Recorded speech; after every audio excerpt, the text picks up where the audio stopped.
Mucho gusto again otra vez. I'm going back to my story. This is Pelon. The day that I became a carnal. Um, as everybody is aware, you grow up in the streets. You go to different ways to be a gang member. To be a gang member, you basically get jumped in. You know, you get three of your homeboys or three people jump you in. When I got jumped in the 80s. I got jumped in by my homeboy Blinky, my homeboy Sluggo, my homeboy Boy. Now, to become a carnal is you got to go beyond the point. You basically got to do a lot of the bidding, such as violence for the MA, from stabbings to killings to anything that's addressed to you that you must follow and you must do for them. And once you get to that criteria where you have gone beyond the point where they feel like this person right here is well deserved to become hermano because he has not only has done violence for us, but has also created a This call and your telephone number will be monitored and recorded. Created a funding for the MA. Now, the day that I was asked to be a canal, at first when I was told by Wedo Shai, and I say hell yeah, I say hell yeah. And he goes, all right, that was the end of the conversation. I get a call from his hermano to inform me that he wants me to go to a certain motel, a certain suite. It's called the Marriott. And I said, yeah, no problem. But I didn't know what was in store for me. But when I talked to him on the phone, he sounded very pissed off, very angry. Now, 2 days before that, I was asked to do a job by Topo, Benjamin Peters. Benjamin Peters was actually who took control of the MA once the original godfather of the MA, which was Joe Morgan, passed away. When he passed away, Topo took over the entire MA. He was the head of the MA. So I did a jale for him and me and another persona, but during the jale something came up. So I'm thinking like, oh, I messed up. That's it for me, Afufas, right? So I go to the Marriott hotels. When I get there, I'm supposed to go to the third floor. I get on the floor and knock on the puerta, and I see Wedo. He goes, hold on, like, stay right here, right? Like, damn, the hell's going on here, right? Well, I did not know that Wedo was conversating with, there was a lot of hermanos inside the suite. And when he opened the door and it says, come in, right? And I don't know what was in store for me, but to be very honest, when I went to the junta, I went strapped. Because I didn't know if they were going to take me off because what I did 2 days before that, I didn't know what the hell was going on. But when I walked in with everybody in that room was all carnales. Everybody in that room was. So I had a 9mm in my back with the silencer. I'm thinking, I'll take somebody with me, right? And I walk forward, and Wedo's behind me, and Wedo says, congratulations, eres carnal. I said, what? I turned around, everybody got up, everybody shook my hand and said, mucho gusto, hermanito, carnalito. I knew most of the people there in that room. Like I said, there was quite a few hermanos. And that's when I realized the hermanos were having meetings at a suite. And Ben's to knowns, it's at the time, I'm pretty sure they knew, but, it's kind of weird, but I'll explain to you why I say that. I was asked to go get something to drink, some papitas and everything for his mom. I said, no problem. I was looking for a store where I couldn't find a freaking store. It took me about 15 minutes just to find a tienda. When I come back on that dispensa, I went all over, I couldn't find a tienda, right? Well, in another junta, the hermano named Chuco from Barrio Nuevo, who is a high-ranking member of the MA, I mean, he was up there. He's a violent man. He's a money maker. He's really up there, right? And the same thing was asked of him, but he came back within 3 to 4 minutes. I'm not thinking like, it took me 15 minutes to get on this photo. It took this guy only 3 to 5 minutes. I said, okay, something's not right here, right? So I tell hermano, I tell Güero, hey, Güero, con todo respeto, right? I was looking for a tienda everywhere, right, that I couldn't find. And he goes, yeah, we know. And I says, what do you know? Well, we know. I said, okay. I let that slide, let it go back. I'm sitting there in the meeting with all these hermanos. They're talking about our politica, talking about what's going on in different neighborhoods. They're talking about who we're going to tax. They're talking about what hermanos got to go, what soldados got to go. They're talking about everything, right? And during this meeting, this carnal by the name of Perico from Flats, he goes, I would like to talk to you, hermanos. I says, what's up? And he goes, well, I want to mention something that happened to me. And I says, well, what happened? He goes, well, I was in the condado. I got loaded. I woke up in a PC unit, right? And when I woke up, I realized I was in a PC unit. I hit somebody in the face with my fist, and I was rolled out of the PC unit. I'm listening to this hermano talk about he got loaded on speed, went to a PC unit. When he woke up, he finally figured out he was a PC unit. He socked somebody and pulled him out of the PC unit. And I'm thinking, wait a minute. I have a homeboy by the name of Sailor who the same thing happened to him. He was in the gas module. He got loaded on speed and cooked bonkers and closed it up. Well, my homeboy Sailor was killed by my barrio. And the reason he was killed because the MS said that any soldado that dares to do speed and goes bonkers is automatic green light. And I'm thinking like, wait a minute. If you green light my homeboy, have my homeboy killed, why is this mano allowed to do this and get away with this nonsense, right? I'm thinking like, man, this ain't right, you know. But I'm sitting there realizing that when I started realizing that the MA only cared about the MA didn't care about no one else but themselves. So I'm sitting there and thinking like, okay. And then I get another carnal by the name of Carlitos from Lomas. I know Carlos for a long time. And we were talking, I told Carlos, hey bro, and I says, what do you think, Richard? He goes, look, Balon, you know, it's, you have to understand is the clica is not what the clica used to be. There's many hermanos, they hate each other. There's many hermanos, they're politicking against each other. And there's a lot of hermanos that violate reglas, right? And I says, but we let them slide. And I says, but you expect us to follow the rules in the calles as soldados and as gang members, but you guys don't follow it because that's the thing is we're not supposed to, right? It's exactly what happens in the neighborhood, and we should be obliged to that, but we don't. And I says, so what is the purpose of having a clica when you're not following the rules?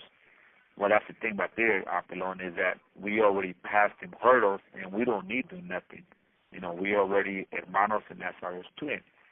And I says, oh, okay, I get it. So we can violate whatever we can, and we don't get punished for it. Basically, saying, because that's basically what I'm saying. I said, that makes no sense. I have Güero give me so many regulations that I can't do this, I can't do that, I can't do this. But you're telling me here that if you violate one of the regulations, it's okay. I said, that makes no sense, man. I says, but whatever, whatever finds you. So we're sitting there talking about politica, anything, so we all leave. Boom. We all take off.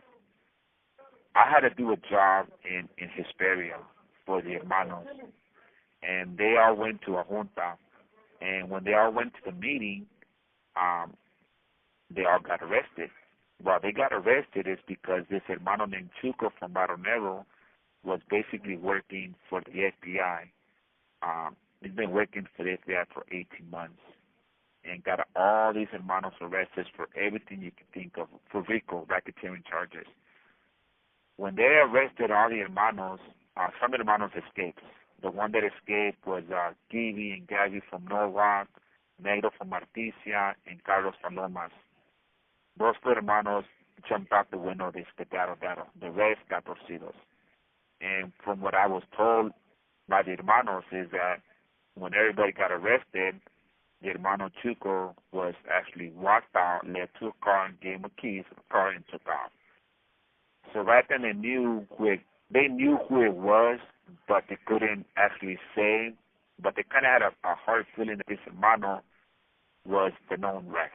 This hermano was the one that actually got everybody torcido for whatever issue. So once he got arrested, I was out there by myself. I mean, everything I had to go from city to city, city to city to do all these males for all these hermanos. I mean, it was really chaotic, really hectic. I mean, I had no time to sleep. I had to get up, go to the next city, pick this up, drop this up. I got to go talk to this person, that person. It was just a constant battle every day. I had no time for myself. On top of that, I had to make sure that everything that I was doing, that it had to go back to the hermano, which was Vero. I mean, I was the only one by myself. It was getting chaotic. I was like, holy, this is just a lot of shit. And then when they brought hermanos from Pelican Bay, who would also be in charge for racketeering charges. So, I mean, it became one of the biggest cases in Southern California. It was in April of 1995. They arrested 11 hermanos. On top of that, they brought down 4 other hermanos from Pelican Bay for racketeering charges. So when I was out there, that's when I started realizing that a lot of these hermanos. You have 60 seconds So remaining. what I'm trying to find out is that a lot of these hermanos that you would assume they like each other, MSM is all one, they're all freaking snakes. All right, Danny, they're all freaking snakes. And the one thing I noticed, the only thing they care about is getting high. Loaded, that's it. I had to pick up doping, give it to this person, take it to this hermano, he was locked up. And I'm thinking like, wait a minute, man, you guys are somebody, and you guys are picking up nickels and dimes here. I'm thinking like, what the hell's going on here? I thought you guys were about something. I thought the MA was, money making, whatever. I'm thinking like, man, these they really don't have shit, right? And then I seen the snakes within their own soldados. They were ripping off their own hermanos. I'm thinking like, man, what the hell's going on here, right? And the part that really got me stumbled is when I checked a couple of soldados for one hermano, right? Because I found out these soldados were taking the hermano stuff and not reporting in, right? And I said, hey, man, what the hell are you guys doing here? And he goes, Pelon, don't worry about it, man. We've been doing this for so long, and that's how we get paid. And I'm thinking, like, as long as we give him, like, pennies that don't matter, I'm thinking, like, wait a minute. I said, you do know that I'm no longer a soldado, right? You do know that, right? You do know that I'm a carnal. And he was like, oh. I said, yeah, oh my ass. I said, what the hell have you guys been doing with the hermano stadium, right? He's in there, it don't matter. I said, wait a minute. So you're giving me this ass nothing, but you're pocketing everything. I said, that makes no, I said, you do know I have to report this, right? And he goes, don't do that, man. We'll give you some money and just leave it as it is. I said, I can't do that, Hans.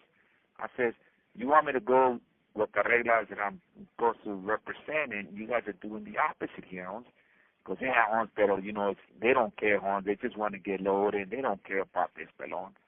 I'm thinking, what the hell do you mean by that? And he goes, look, to be very honest with you, sir, when the hermano comes here, he doesn't give about the fate. I don't think he cares about that we got carga from. I said, what? That's how he cares about us. He doesn't care about what we're doing here. He don't think he wants to get loaded. I'm like, man, this is really something going on here, right? Like, damn. Say, all right, okay, whatever. I'll let you guys do what you guys do. That's what he wants to do. That's his better, right? And then I'm starting to see how these hermanos, how they communicate among themselves, how their wives communicate amongst themselves, how their wives are as treacherous as they are, how their wives are bouncing on them with other vatos, with other gang members, and I'm thinking like, man, this motherfucker has no loyalty to nobody. Their esposas are betraying them by being with their soldados, whatever it was, and these women are acting like carnales, telling these soldados what to do, not what to do. I'm thinking like, what the hell is really going on with this clique, right? So I sat there one day and I, sitting there, I'm thinking, what the hell do I do here, right? So then during that time, another hermano got out. I'm waiting for an hermano to get out of Pelican Bay. His name was Vampiro from Pancoma. When he got out, I talked to hermano. I told him, hey, bro, and I says, do you know about it? He goes, pelón, lejos. Con mucho gusto. The clica is not what the clica is, you know. The clica wants to do whatever they want. We have a lot of soldados. We have a lot of women that are, you know, screwing the hermanos is, you know, soldados. You know, that's just how it is. I says, we don't bother with them, you know, we just whatever. This call and your telephone number will be monitored and recorded. So I'm trying to figure out this whole interlink between the MA and the gangs, and I see there's no connection, no respect for each other. I see that they don't care about each other. They don't care about each other's wives. They don't care about each other's. They don't really care about themselves, right? And the one thing I'm starting to learn, the more I see, is that a lot of these gangs in Los Angeles County, they truly and believably hate the MA with a passion. And the reason they hate the MA with a passion is because the MA is always taking everything from them. And the MA is not doing nothing to better that gang, but only bettering their veins. And I'm seeing like there is no loyalty amongst these persons. And I'm thinking like, wait a minute, man, I'm loyal 100% to Wedo. I respect his family. I respect his wife. Everything that I do, I respect this man to loyalty, right? I'm thinking like, what the hell is, I'm thinking like, what the hell is this even about, right? It's all about snakes. It's all about, people only for themselves. And I'm sitting there thinking like, man, what the hell do I do here, right? Do I report this? Do I keep this to myself? What the hell do I do? And what shocked me more is what my hermano Vampiro told me. He told me, look, Carmelito, that solution, don't think about it. Let that be what it be, and that's it. Leave it alone. Don't worry about that. Let's just stick to what we are here to do, and that's it. Everything else, all these other, don't worry about nothing. Because if we start worrying about that, it's all going to be dead issue. I'm thinking like, okay, all right, well, okay, whatever then, dude. So we let that go. So me and this hermano Vampiro, we start doing everything because there's nobody out there. And then I find out there's other hermanos out there, but they don't want to be part of the media Jump Street because they got their own little things they're doing for themselves, and they don't want nothing for their clica. So everybody is moving the south. So I'm thinking like, what the hell's going on here, man? Nobody wants to be part of nothing. Nobody cares about nobody.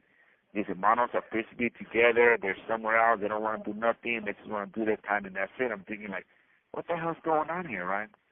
I mean, I'm still in shock to know that nobody has any loyalty amongst themselves. And whatever the MA wants, the MA gets, period. And it doesn't matter if your gang is Super 5, superhero, Superman, don't matter. When it comes to MA, your gang ain't. And I'm starting to see that the reason why these soldados don't like, or the gangs don't like the MA is because they're becoming bullies to these street gangs by taking all their dope, taking all their money, and you would assume that they take all this after making progress about it, but instead they're just flipping it over to their veins. I'm thinking like, what the hell's going on here, right? I mean, I didn't know the MA was like this. I thought the MA was supposed to be about something, doing something for others, but they're not. And one day, it really shocked me to know that my hermano vainly told me that there is a lot of hermanos that are basically working undercover for Rudas and working undercover to get other hermanos locked up. But I'm thinking, nah, this ain't possible. This cannot be. And when the hermano showed me some paper, I'm thinking like, holy crap, this is possible. This call and your telephone number will be monitored and recorded.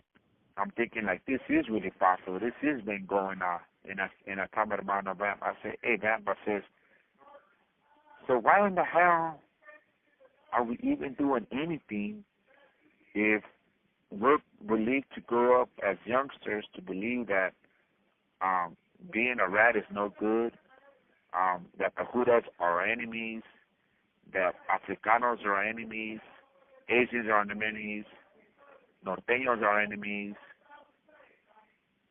What is that all about if we're not even following any of the protocol and the regulations that apply to us? He's like, hermano, Plica is not what it used to be. It's going dead, it's done, that's how it's doing, you know. I says, so what the hell do we do here as carnales? Do we continue to let the abuse go? And he goes, if we don't, Pelon, it's going to get worse for us. Just leave things as they are. Don't get mixed up in all this because you're going to end up losing. I'm saying, all right, bro, whatever. Ben's to known that the same hermano that I'm talking about, he gets killed by the same clica that he was doing everything for. The soldados that were working for this hermano were telling the hermano that this hermano was stealing it, which was all blatantly lying. But when it all comes down to it, this hermano was making a lot of money for himself. And when these hermanos found out that this hermano was making money, the only recourse they had was to take him out. And when that hermano got killed, I mean, that hermano was a legit hermano. When that happened, that really blew my mind. Like, I'm starting to see the politics within the MA. I'm starting to see that they don't really care for themselves as they postpone to everybody that we do care, we're one click out. They don't really care about gangs. They don't really care about what you have. You know, they don't care. The only thing they care about is their veins and their pocket. And the more I'm starting to see this, I'm getting disgusted because I'm thinking like, wait a minute. I came up being a gang member. I came up being a soldado, thinking that this great truth was about something, and then to see that it was all a lie. And you made me believe all this because that's what I was taught, that this, and then to find out that it was all a lie, I said, what the hell, man? If I would have known all this, I think I would have changed my ways when it first started. And if I would have known what you guys were all about, I would have changed my path to something else more better, more beyond.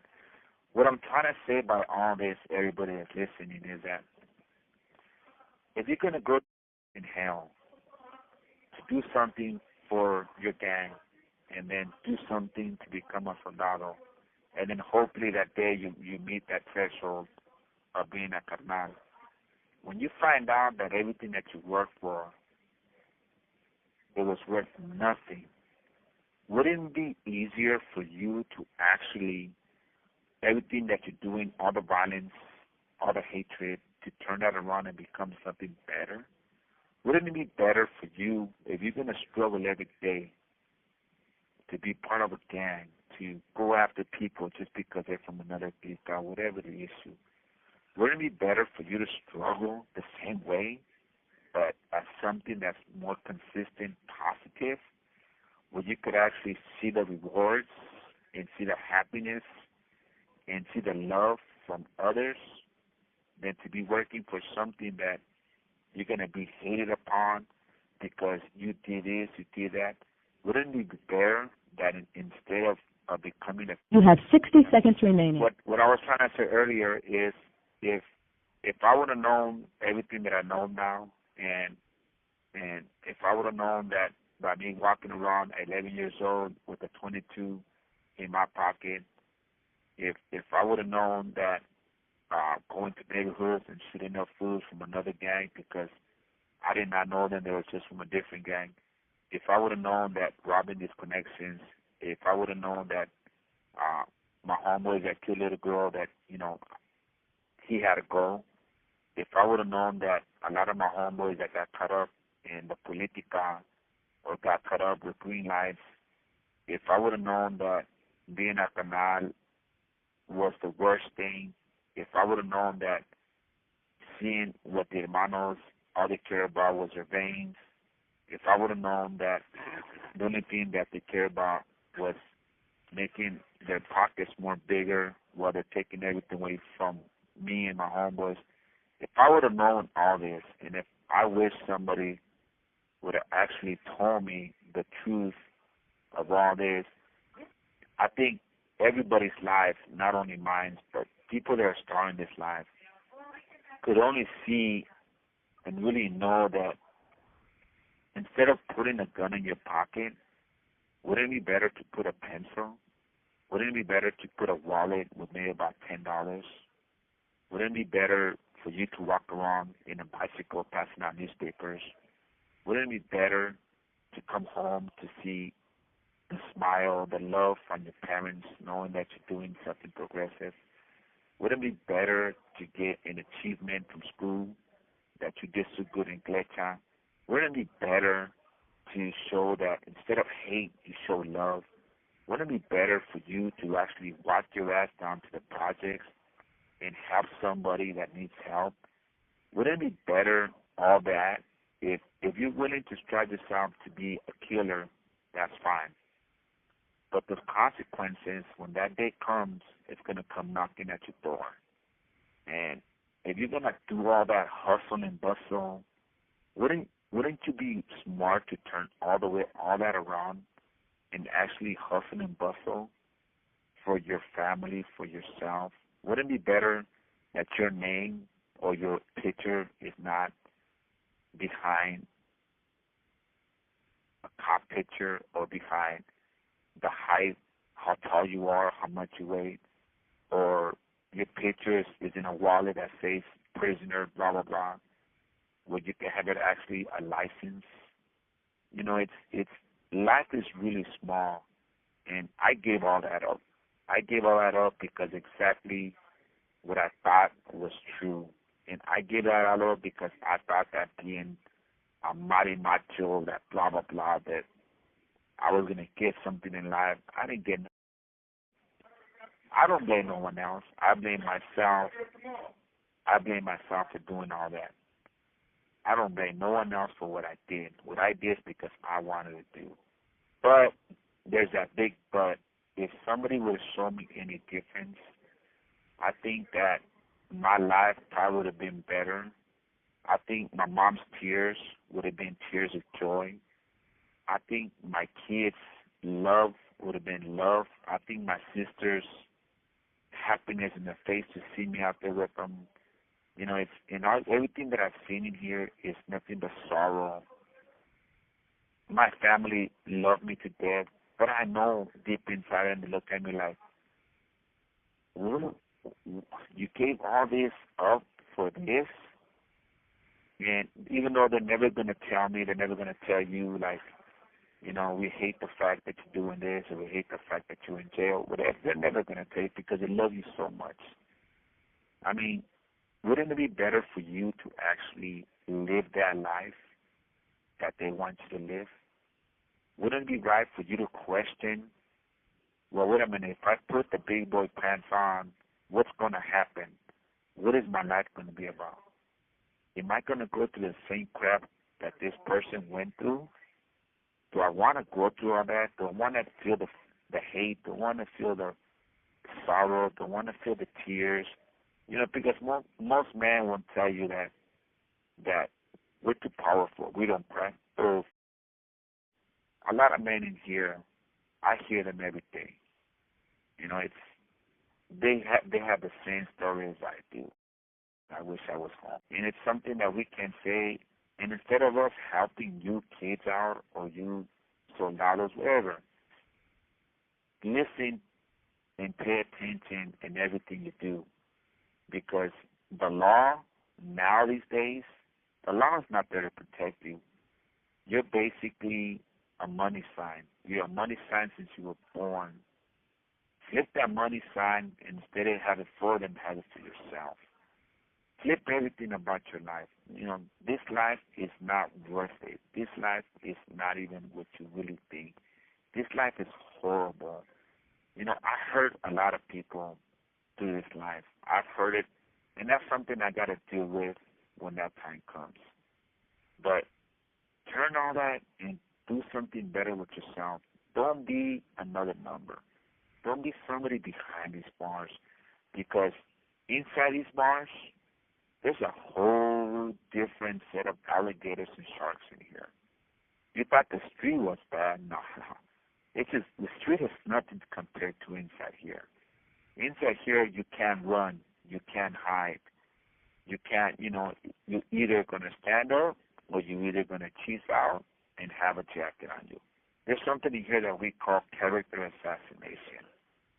Character assassination is to assassinate your character, to make you look around everybody as the lowest of the lowest, but calling you everything, calling you a rata, calling you a soplon, calling whatever, to break you. And you have to understand one thing is that these officers in here are only doing their job. So when you feed them information, you're not only feeding them information, you're actually feeding them your life. And by you doing that, you're putting yourself in a situation that sooner or later their life's going to be taken. And I know I'm on death row. I know that I'm no longer... This call and your telephone number will be monitored and recorded. I know I no longer gangbang. I know I no longer follow the protocol, and I let all go. I let all that go. But even though I let that go, I still have to be on my toes. There's active people all around me. I still have to walk. I still have to go to yard. I still have to do everything. But at the same token is, it's something that you don't need to do. Something that you don't have to look behind your shoulder. Something that you have to stay where you're at and enjoy yourself, because if you really want to come inside these walls, the next time I talk to you, I'm really going to tell you what's really behind these walls. You hear all these stories about booty bandits, all these stories about, all that is 100% truth. The only thing I can honestly say about that subject is that when it comes to Rafa, we do not condone that, but others do. And I've seen too many young kids come in here hidebound, thinking they're all bad in a bag of sopas. Next thing you know, 2 weeks later, they're on the pornies. Just imagine that. So, this life behind these walls is not what you expect. I know you see other programs on TV, Prison Break or something, that's stupid show. I mean, that's far beyond. That's too much. But there's a lot of things in here that should scare your ass. Not only scare your ass, if you cop the wrong way, you're in a certain place, that's a disrespect. If you're not up at 4 in the morning, keep an eye on the tier, making sure when the hooters come by, you're a violation. If you're not up a certain time to work... This call and your telephone number will be monitored and recorded. Everything here is a violation. Everything here is a violation. If you want to be part of life, everything you do here is a violation. I've seen too many youngsters get killed here. I've seen too many youngsters get stabbed here. I've seen hermanos act like straight snakes in here. I've seen so much stuff in here that it really saddens me to say that I chose that life, that I chose the life of ignorance, that I chose the life of stupidity, that I became something that I always hated. And the next time I talk to you guys will see that what's inside these bars, ain't nothing compared to what you think it is. Inside these bars, you're living in a whole different world. There's no protection, none whatsoever. And you think that by you talking to this certain race, no, it's not okay. There's extremely discrimination against races in here. The only race that we do hang out with and we talk to is the white guys. We don't talk to blacks. We don't talk to Asians. It's everything in here is has its footstool on what you do, from playing basketball, from using the restroom, from drinking water. Everything here is just rules. Everything here is rules, and these rules are really played upon in here. Not in the streets, but in here they're played upon because we expect for you to follow these rules as they are. And we're waiting for that moment for you to violate one of those rules because you have a lot of sharks in the tank. And sometimes you got to feed them, and what you feed them is other prisoners. And that's the part is when that time comes, I will talk to you about prison in here. And it's nothing what you think it is. But till next time, you got to take care of yourself. All right.